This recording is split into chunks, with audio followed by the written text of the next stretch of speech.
Hello.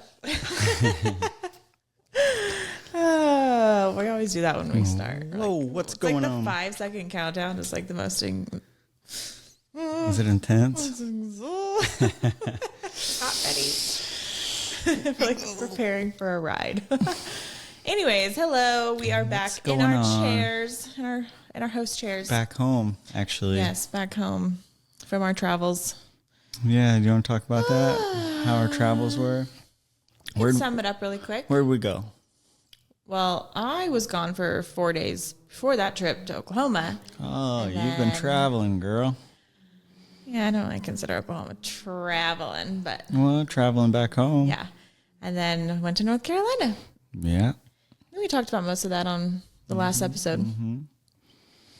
Yeah, so good. we had a good time and then went to church on Sunday and drove all the way home. So it's a long day, but... We drove an hour and a half to go to Elevation Church. Shout out Elevation in Valentine, North Carolina. Valentine. Stephen Furtick, one of my favorite pastors. Mm-hmm. He was there. We get there, and there's so much traffic.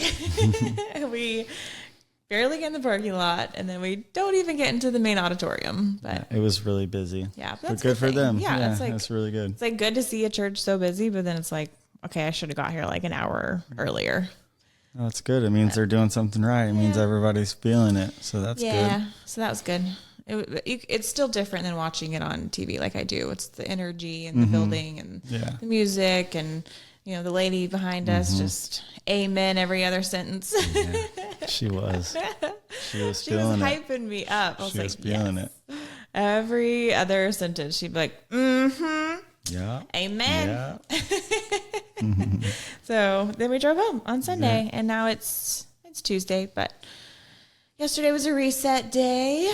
Yeah, a little bit. Mm-hmm. Got a little bit more resetting to do, but that's all right. Got a lot of cleaning and organizing.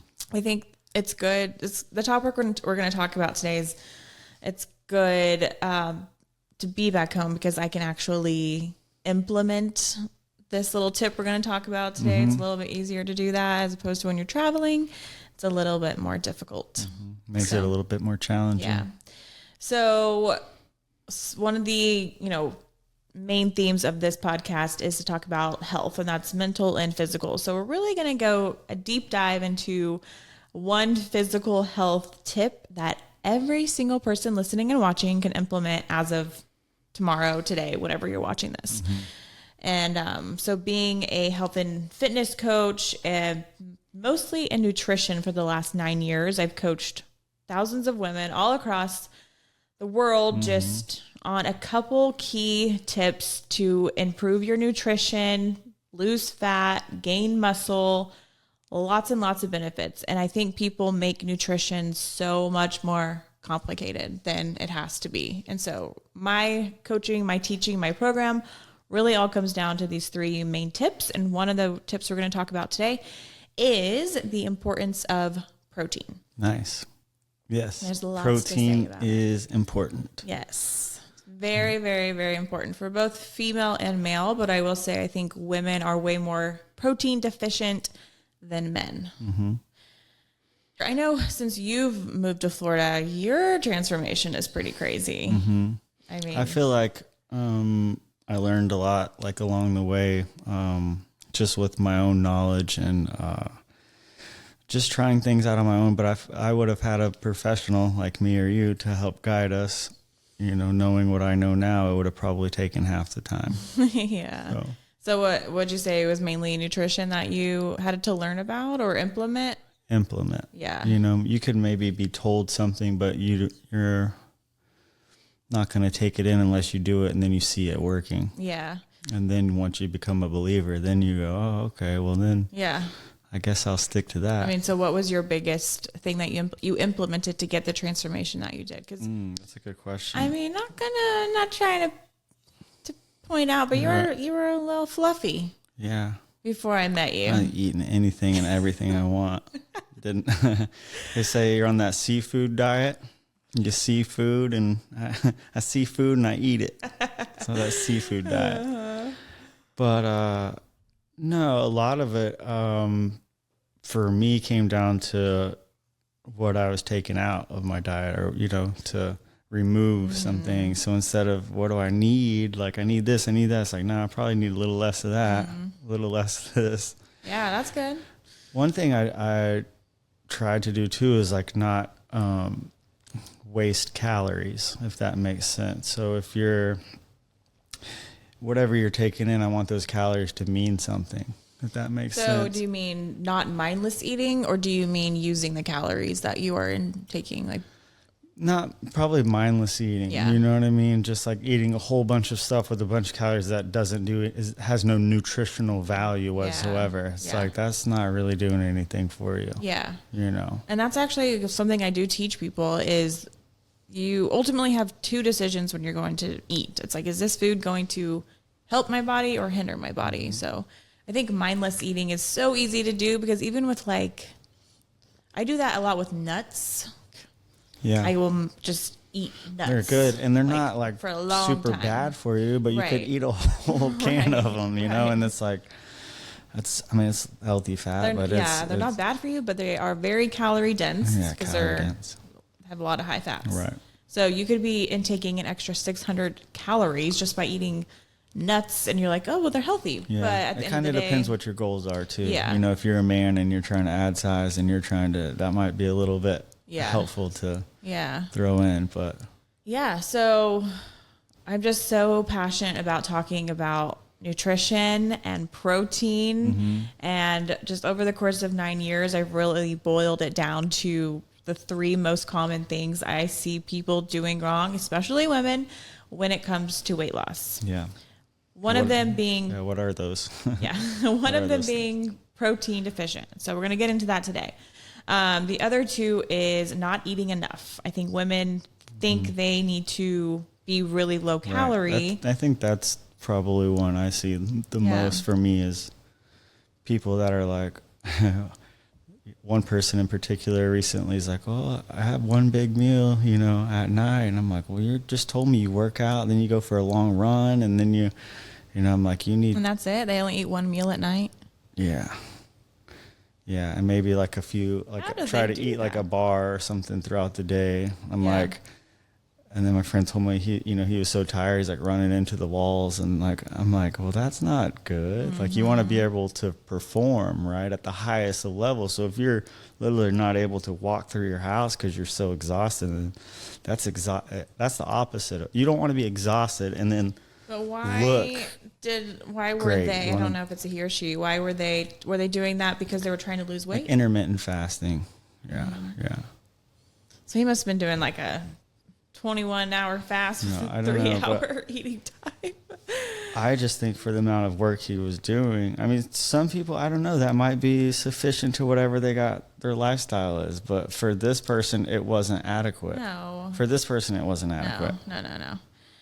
And that's a whole other topic of like, oh, should I just eat 1 or 2 big meals a day? Right. Anyway, we're not going to go into that today. So protein deficiency, not eating enough, and people really want to have their cake and eat it too, as far as they want to eat the food that they really want, but they want to try to make it as healthy as possible. So what I would see people doing is like, well, I really want pizza for lunch, so I'm going to have a gluten-free crust, a low sugar marinara, low fat cheese, pepperoni, and they're like, oh, so it's healthy because it's all the buzzwords. It's all the low fat, low sugar, gluten-free, all the things. But really, that's actually not helping your body progress.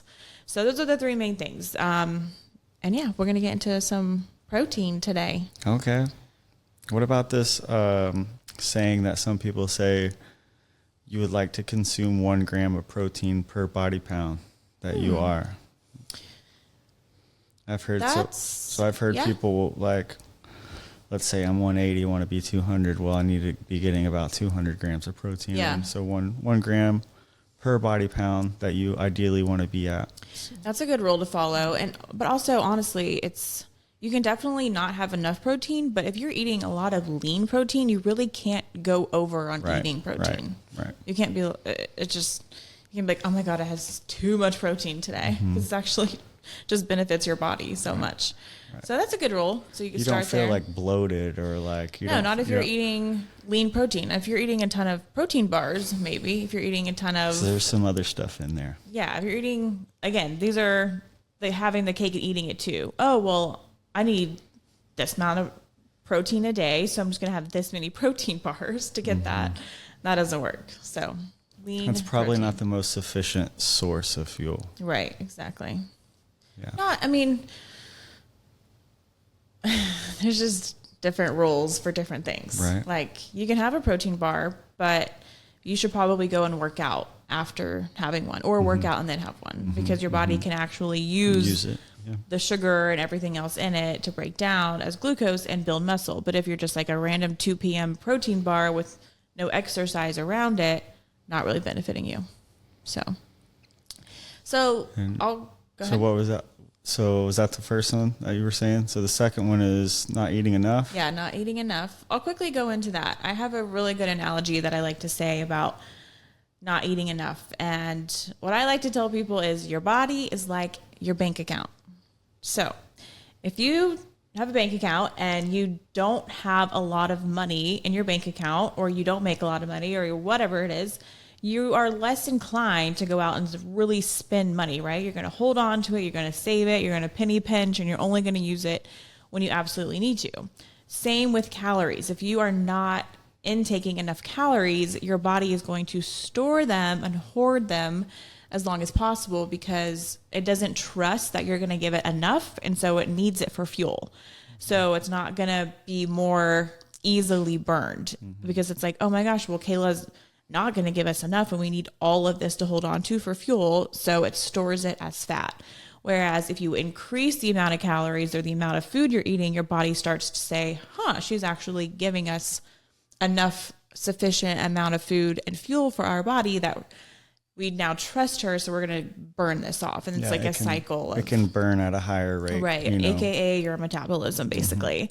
But if you are eating very few amount of calories, then your body's like, wait, well, we actually need more. And so we're just going to store all of this. Yeah, we may not know when we're going to get this again. Right. So we're going to hold on to this just in case we don't get any more of it again. So it's like your body is trying to protect itself. Right, exactly. So that's number 2 thing I see people doing wrong. And then again, the like illusion of health foods is the whole, just people think that they are eating good, especially when I have clients come to me, and I always do a questionnaire with them, and I really want to break down what they are currently doing as far as their eating routine. So that's breakfast, their snacks, lunch, all the things. And so a common thing I see is like, okay, well, I have an egg and a piece of toast and avocado. So I have avocado toast for breakfast, which is, they think it's healthy.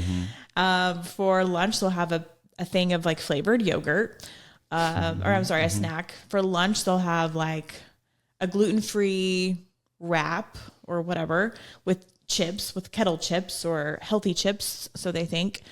Another snack will be like, and then I had some cheese crisps, like this one guy did. So all this, like so far, you're saying all the way up to lunchtime, there's not really been any like nothing substance. Yes, nothing nutritious. And it could just be tweaked a little bit. Like I have a lot of people that are like really close to eating a pretty sufficient diet that's going to really give them a lot of results. But it's just that small tweak. I'm like, okay, we got to increase here, decrease this here. Kind of like you were saying, it's process of elimination a little bit and then adding in better options. Right.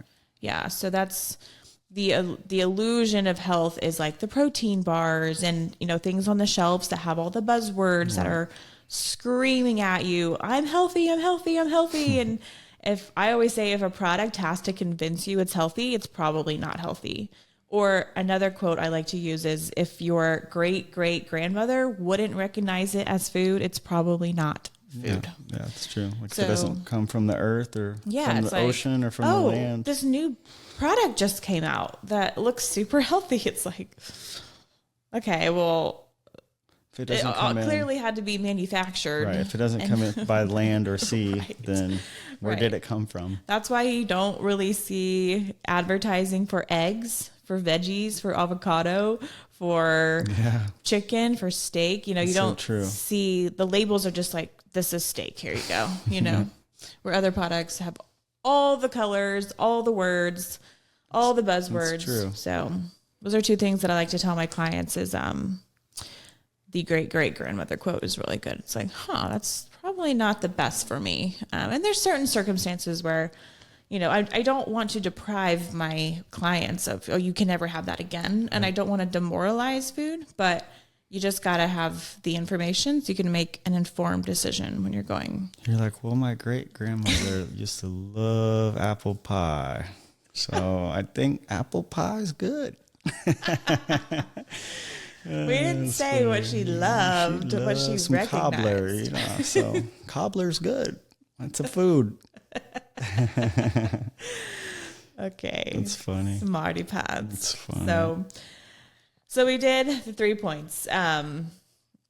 Protein deficiency, the under eating, which not getting enough calories. Your body's like your bank account. Make sure you remember that. A little quote, a little analogy that I gave you.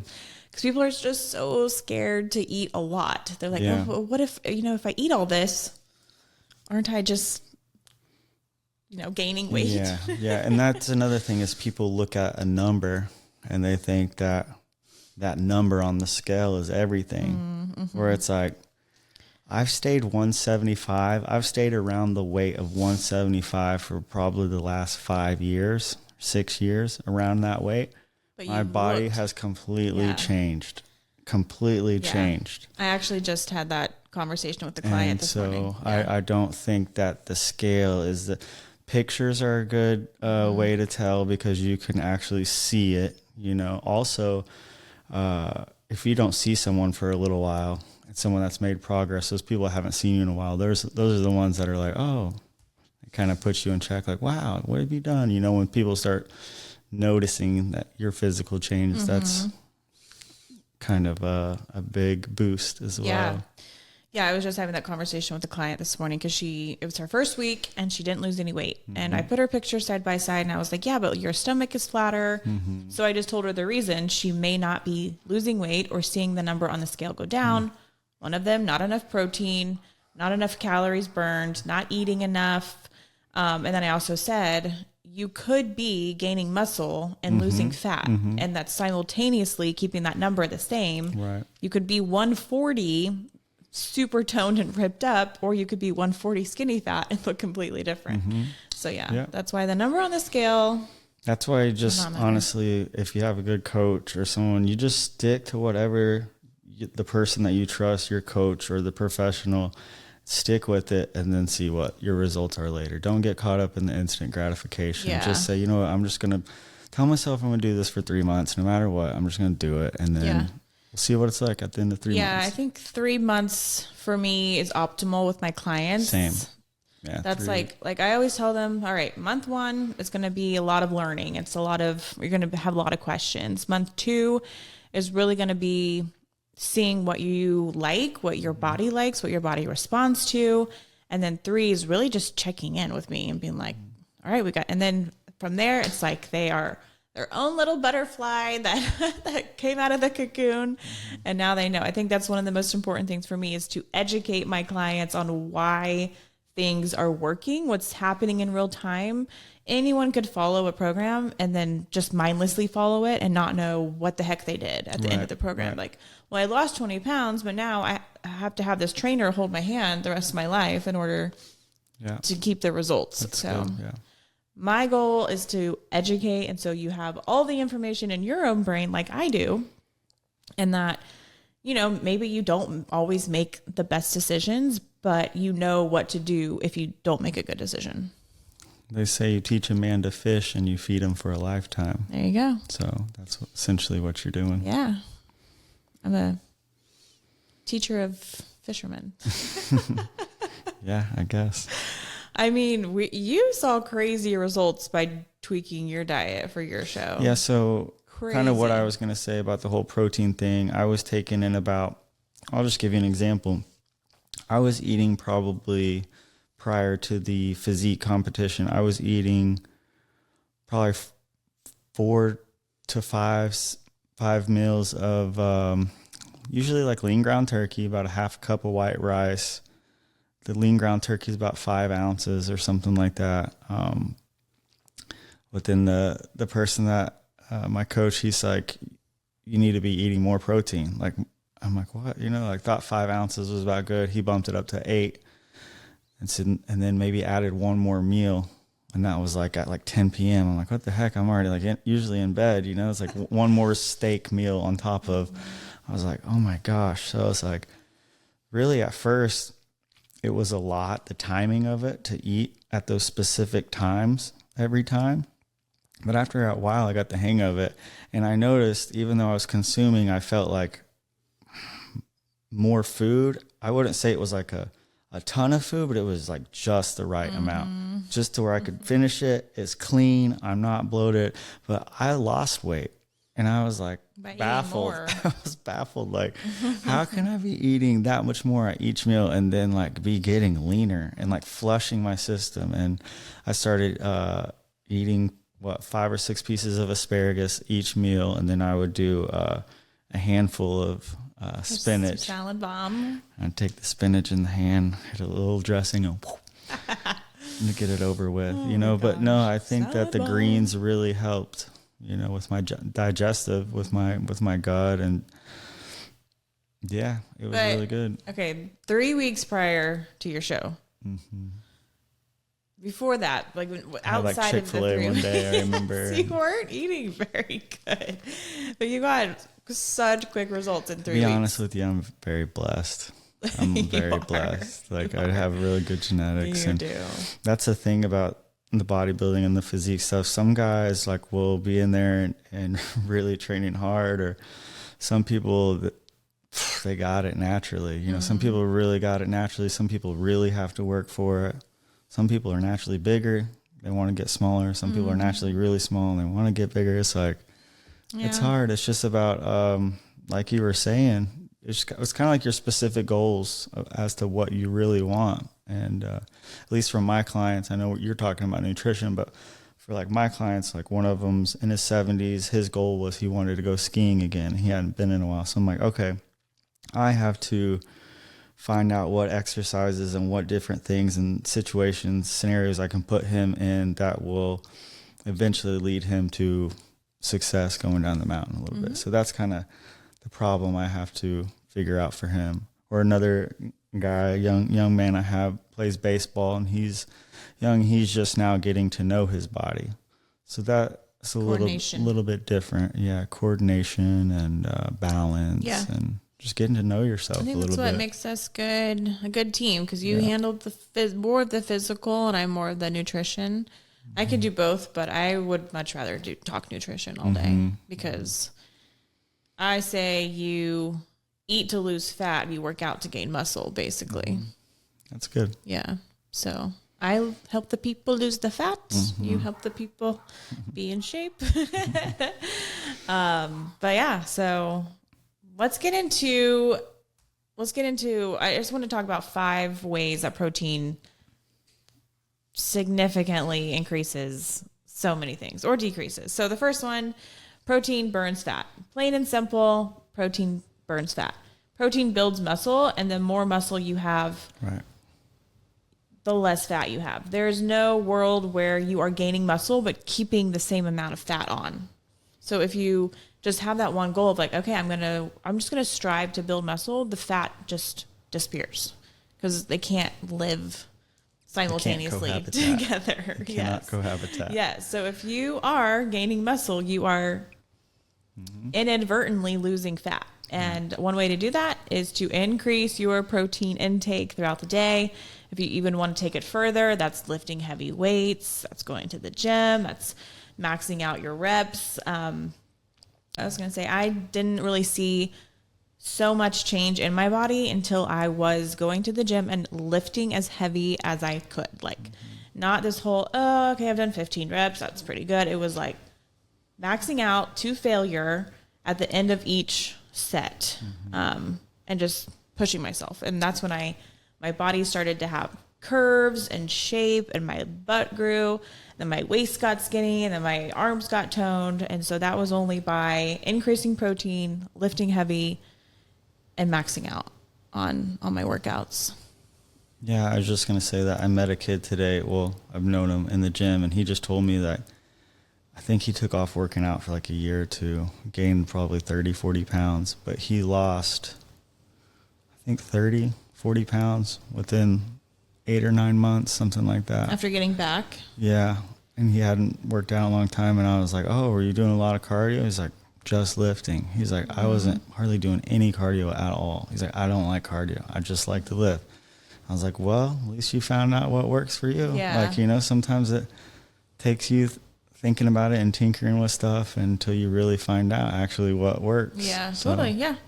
I mean, that's just how your body is. That everyone's different. Some people, cardio does not work for them.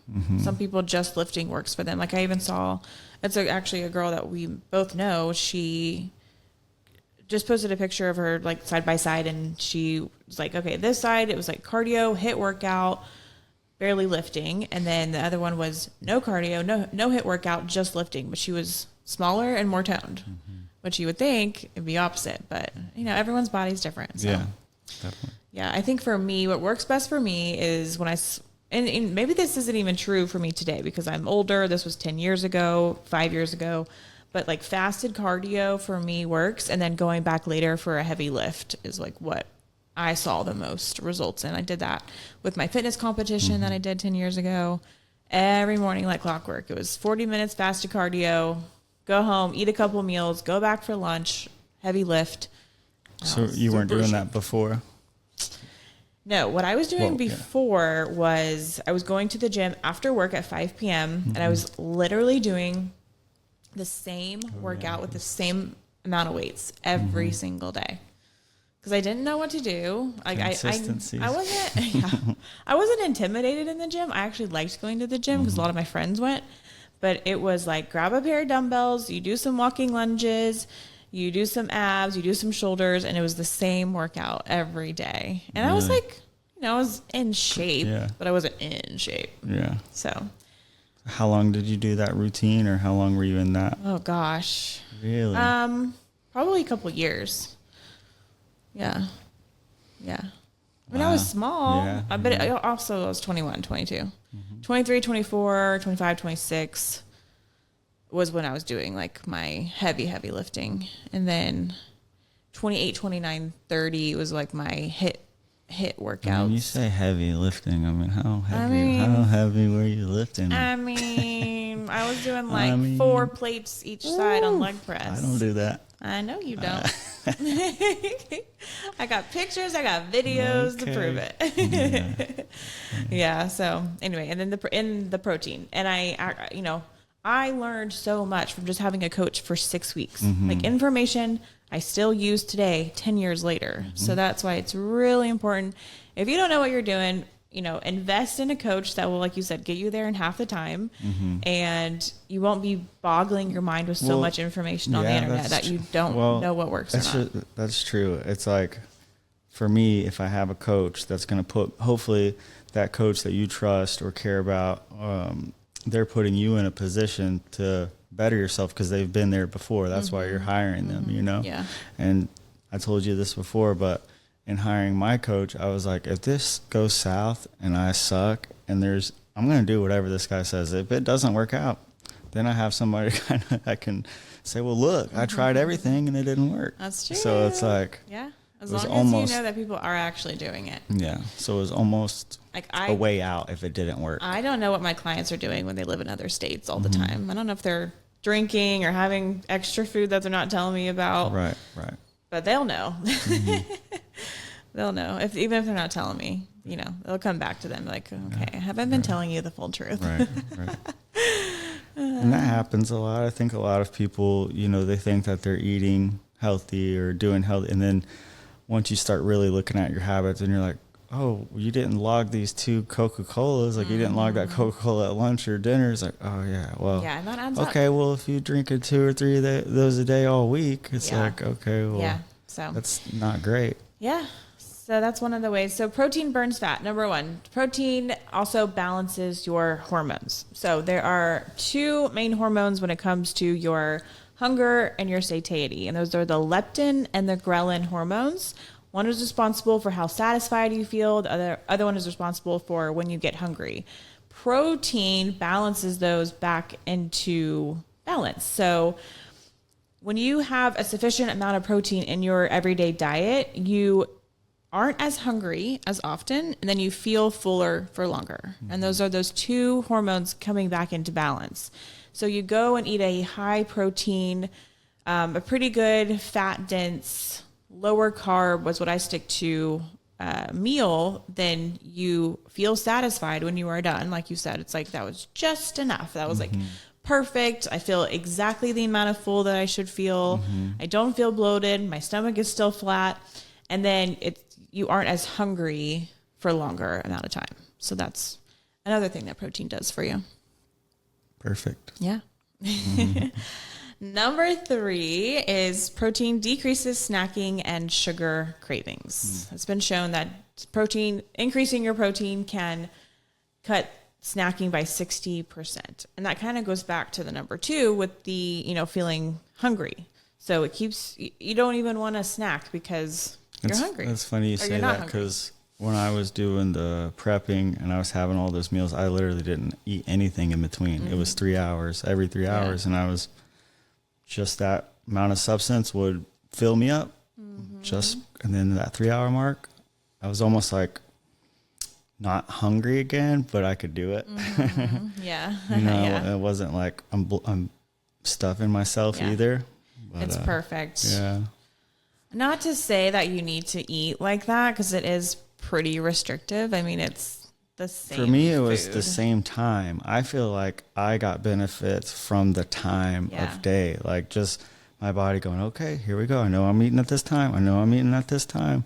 And it being consistently about the same types of food too. I think my body just like, okay, well, we know what we're doing now. And sometimes I don't think it takes my body long to respond or to adapt to whatever it is that we're trying to do.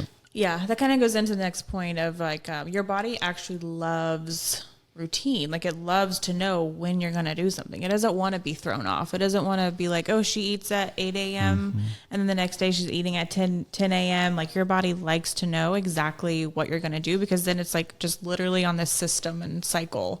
It's doing the same thing. Whereas if you throw it off all the time, it doesn't know what you're doing. Yeah, if it gets the same amount of protein, the same amount of, it's like, okay, we know what to do with all this. Yes. We know where to put this. Yeah. So kind of the fourth point is your body, or protein is like fuel for a car, and your body is a car. Gasoline. Yeah. So it's like if you don't put gas in your car and you're going on a long road trip, you are going to run out of gas and you're going to die on the side of the road. So protein is fuel gas for your car. So having enough in it at all times will keep it going longer. And again, I think, like you said, the same time, having that routine is so important. Kind of another one that goes in between points 4 and 5 is the first meal you have should be a lot of protein, because protein essentially fires up, boosts your metabolism. Yeah, it starts your metabolism for the day. So that's another thing that protein does, is it increases your metabolism.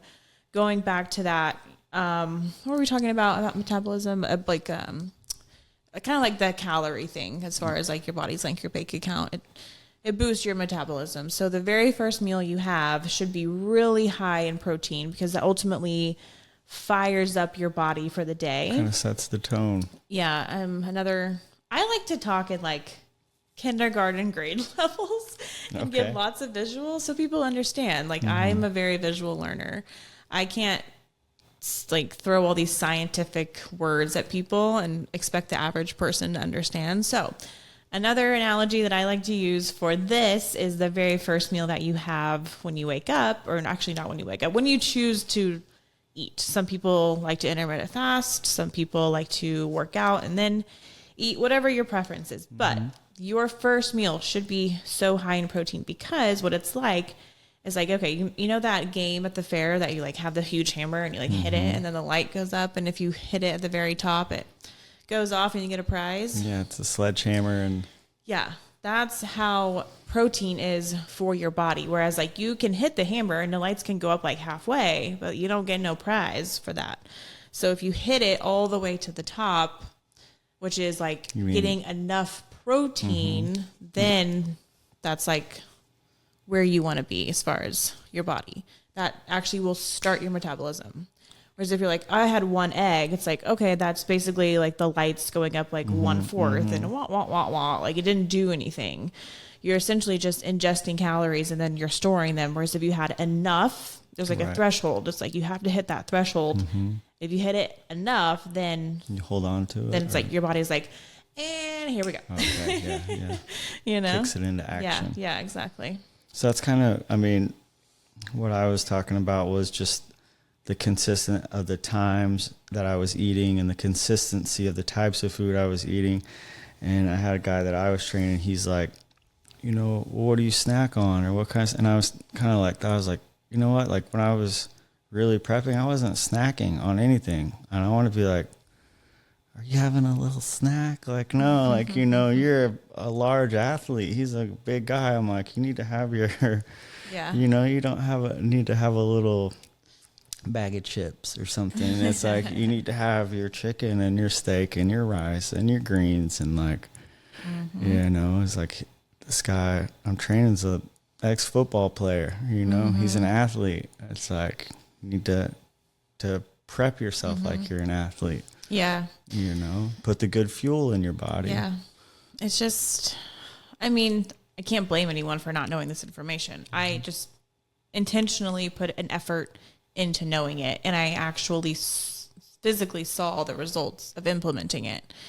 I always say, you know, I'm so glad I did that competition and I hired that trainer, even if it was 6 weeks, it was so short, but lifetime of knowledge I have now from that. And so I got to see the results from implementing. Whereas if you never fully implement what someone's trying to tell you or give you or coach you through, you're always going to be like, well, that just doesn't work. And you're always going to be stumbling over yourself, researching endlessly on the internet, what works, the new fad diet, the new products There's to always take, something you know, out there, but the one thing that you can never work around is the work. You got to do the work. You got to put in the effort.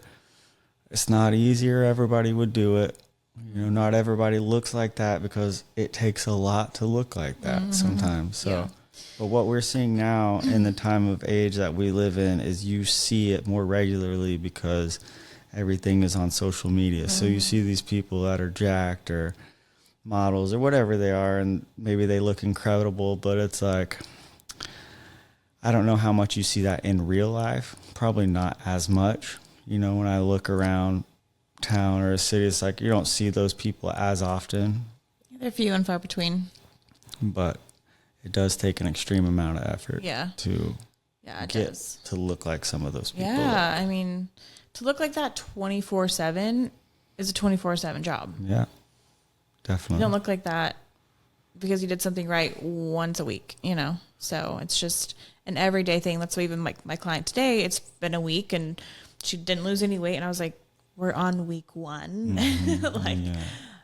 Do not worry about the scale right now, you know? So people just they want those results so quickly. And it's like, I am still doing the same thing I was doing 10 years ago.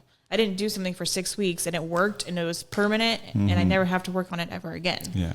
It's like what I learned, I still do to this day. Every day. Yeah. Every same. meal. I'm always, for me, pre-workout, workout, protein. Yeah. It's like, it's a pretty 1, 2, 3 punch for me. Yeah. I mean, to each their own on the pre-workout or whatever supplements you take, but I need a little caffeine. I need that good workout and I need that protein after. Yeah. And speaking of I'm good. the protein after a workout is a good tip to bring up. Like the post-workout window is so important. They say it's about 90 minutes. You should be having a sufficient amount of protein after a workout, because what you're doing is, if you are getting a good workout, if you are lifting or whatever, you are micro-tearing.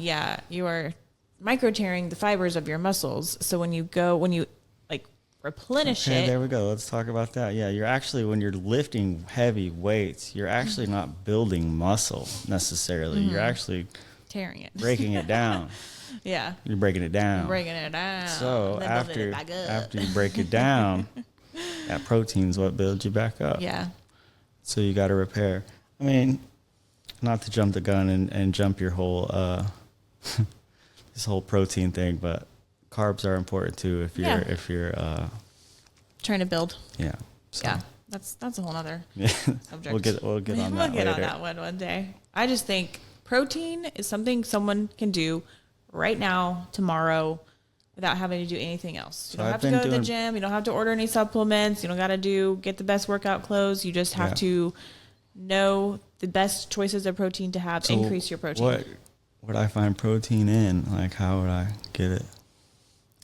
If I didn't know where to obtain protein, how would I consume it? If like you were my coach and I was like, okay, I need to take in this much protein. How do I go about it? I mean, there's so many ways. What I do is I give my clients a grocery list, and it's broken down by protein, fats, carbs, condiments, side things you can have. There's you have a whole list of options to choose from. So choose, I tell them to highlight what they know that they like. And then we try to construct meals from that. So it's okay, you like eggs in the morning, you like yogurt in the morning, you like protein shakes in the morning. Okay, that's what we're going to work with. So eggs. So yeah, eggs. Fish. Yeah, all meats basically. The leanest are obviously chicken breast, not chicken thighs. People are like, oh, I had 7 chicken thighs. It's okay, yes, that is protein, which is this is a whole nother rabbit hole, but gosh, I don't even know if I want to get into this. Let's talk about it for a second. Okay, so how you construct a meal, you have to take into account that a lot of protein also has fats. So, for instance, if I'm trying to tell a client to eat 30 grams of protein for breakfast, what you don't want to do is have 6 whole eggs, because eggs, the yolk, also contains 5 grams of fat. So that's too much fat. Right. So that's why I do egg whites. Pour my egg whites in, has 0 fat, I try to get around 25 grams of protein with just the egg whites with 0 fat, and then I add in an egg, because that's another 6 grams of protein and 5 grams of fat. Right. Then I have avocado, I have fruit. So the way you construct meals is also important, because you actually want to do your protein first, and whatever you have left over again, red meat, lots of fat. Right. I do a whole thing about, this is what 4 ounces of chicken will get you. This is what 4 ounces of red meat will get you. So, yeah. So constructing meals is also important. Not to say fats are bad, but fats are more calorie dense. Right. And you could easily go over 500-600 calories a day by having too much fat and not being aware of those things. So, That's good. Yeah. So I do the grocery list, then we construct the meals. I tell them about numbers you try to hit, and mine's not the whole if it fits your macros. It's not tracking macros. I mean, it is, but it's not you don't have to be so on point. It's oh my God, I went over 2 macros. Yeah. So mine's more of a baseline. Macros is kind of a whole nother can of worms too, as far as you have these, what am I trying to say? A macro counter, you know what I mean? Where you count all of it, My Fitness Pal or whatever. Yeah. And so I've tracked my macros that way. And what I realized is some of the first few days I was tracking my macros, I was hitting these right numbers, but I was traveling out of town, or this is when I was traveling up to Tampa. So a couple hours a day I'm driving. And so I was literally eating fast food at lunch and eating Burger King and stuff. And it's I'm hitting the numbers, I'm hitting my macros, but I'm eating freaking Burger King. And you know what I mean? So if you looked at my numbers, you're oh yeah, he's got the right protein in. Yeah. Protein numbers look good. Carbs look good. Sodium's off the chart. You know, so the type of food I was eating was not good, even though I'm hitting my numbers. It's that's not good for you. I've personally never done the whole if it fits your macros thing, just to see people I'm eating Oreos and Pop-Tarts. It fits my macros. And I'm I have a whole video on your body or your hormones actually don't care about a number. They care about the ingredients of the food that you're eating. The nourishment. Like it doesn't, like your hormones aren't like, oh my gosh, she hit her 140 grams of whatever protein fats. Yeah. It's like the ingredients, the quality of the food you're eating is what's going to affect your body in the long run. Mm-hmm. So that's so true. Yeah. Yeah. That's just like if you get the fish or the poultry or the whatever right there from the source, it's going to be a little bit better than if you have to go on down the line. Yeah, or go in the aisles. Days, Obviously, the rule of thumb is to stay around, do the outside perimeter of the grocery store. It's everything that's fresh and clean. Yeah, because all the junk is in the middle and in the freezers. And like I walk down the aisles and I'm just like, why am I even down here? I know none of this is good for me. There's a couple things I have to get.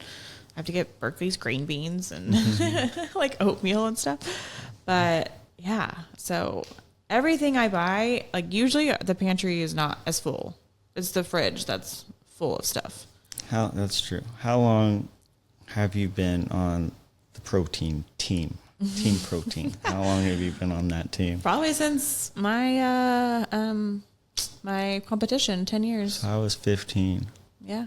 So you knew about protein at 15? I did, because I was 15 years old. Yeah, I was 15. I was a sophomore, and I told you my mom took me to that supplement shop that was right there by your mass Aspen. Gainer. Yeah, and so she's like, my son needs to gain some size. Like, we need to do something for him. Hooks me up this giant tub, drinking like 3 of those a day, all sorts of calories, all sorts of stuff. But did you gain, were you like cut or were you just bigger? I've always been cut.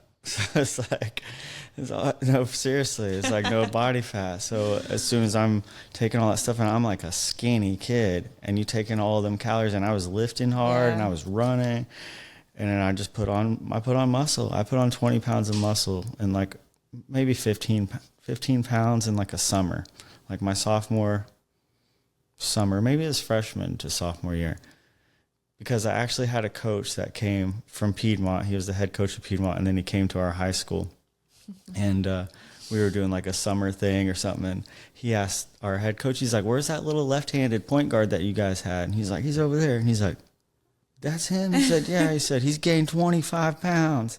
He's like, he said, that's him. He said, I wouldn't even recognize him. Wow. And so he asked, he's like, what did you do? You know, and I took this mass gainer, and 3 times a day, I drink in the morning, drink in the afternoon, one before bed, and I guess it worked. You're 15. I was 15, yeah. 15, I think. That's when you started to get all the ladies. Then, there you go. Never looked back. Got your license and you got your mass gainer. You're like, got my protein and I'm out of here. No, but it was a very valuable lesson, because, you know, I had just started getting into lifting, and in the gym at 15, there's all these big football players I'm lifting with, and a couple guys are actually older than me. One of the guys I had to work out with when I was in school, he was 6'7", like over 200 something pounds. He was a big guy. My coach on the in basketball would pair everybody up with someone like about equal strength, you know. And then so everybody, you like look along the gym, everybody's like same, and then you look over and it's like 5'8" me and 6'7" this giant guy. But he knew that he would push me, and he wanted to challenge me. So oh my gosh, so I was like, I had the biggest weightlifting partner, and he was strong too. You just can't go wrong with. Shout out to Justin Hayes. He's a big old boy. What are you doing now, Justin? He's being big. No brainer. Yeah, so I guess moral of the story is like, you really can never have too much lean protein, and lifting is what's gonna. If you want to keep those muscles in shape, stay on that high clean protein. Yeah. What's your? You know, I'm not much of a cooker. Obviously, I'm not much of a. There's not much of a cooker. So, and for my snacks especially, I try to get quick, easy things. So people are always asking me for snack ideas. Like, what do you have for a snack? Like, what can I just grab on the go? So my favorites are, I love my protein shakes. I have 2 a day. They're delicious. They fill me up. They're about 20 grams of protein, which is good for a woman, for a snack, about 20 grams of protein. I like hard-boiled eggs. Like before this, I just made a little bowl of a packet of tuna, 2 hard-boiled eggs, avocado, and everything but the bagel seasoning. That was actually really delicious. What else do I have? We got those like chomps. Those are good. They are good. The turkey jerky. I like the jalapeno. Turkey jerky. Is it from Albuquerque? Is it Albuquerque turkey jerky? I don't know. I just thought that was cool. What was cool? If they had a name, Albuquerque turkey jerky. I just think because it rhymes. Hey, Chomps. No one take it. If you guys need some marketing, need some ideas. Albuquerque turkey jerky. I got you. Their product is good. I support them. Yeah. Nice. No, but those are really good. They're easy. They're like 10 to 12 grams of protein per stick. They're keto friendly. Yeah. No sugar, low carb, no fillers. Leaned out. Yeah. Turkey, I do well with turkey. For me, anyways. Yeah. Which I like it. I used to do chicken that a lot. gets old for me. I'm like, Yeah. God, I used to have chicken all the time. Now I'm so burnt out on it. Unless I have different ways to make it or different sauces. Like sauce is a big thing. Try this hot sauce. Sauce is a big thing when you eat super clean. Yeah. But yeah. Yeah, because it definitely changes the flavor of everything. Yeah. So gotta keep changing it. So hopefully that helps you guys. Just that one little tip. I'm actually going to put some links in here to help you guys. I'll put a link for a grocery list for sources of protein, like a list of snack ideas or whatever. You can also work with us virtually. We do that as well. Protein. You good? Yeah. All this protein talk, I'm ready to go get a shake now. I know, me too. Okay, so anyway, let me finish my Okay. What's my I can't what is it? My inserts, my plugs. My plugs. That's all the resources that you need that we talked about. And then I'm also going to do a discount on my course program that I've had for You're going to do some 9 years. Discount on your coaching? Yeah. So, on my program, coaching and program, I'll put that in there. So I'll put the code. If you just use the code podcast, you can get a discount on that program. That it's actually like a self-paced course with tons of videos, educational videos like this, just short and sweet, very dumbed down for the average person. Like I need like, okay, whatever you just said, just give me like the kindergarten version of that so I can actually absorb it and retain it. And then you can work with us as well. Yeah. With our coaching, Tyler does the workouts. I do the nutrition. We do like a kitchen audit.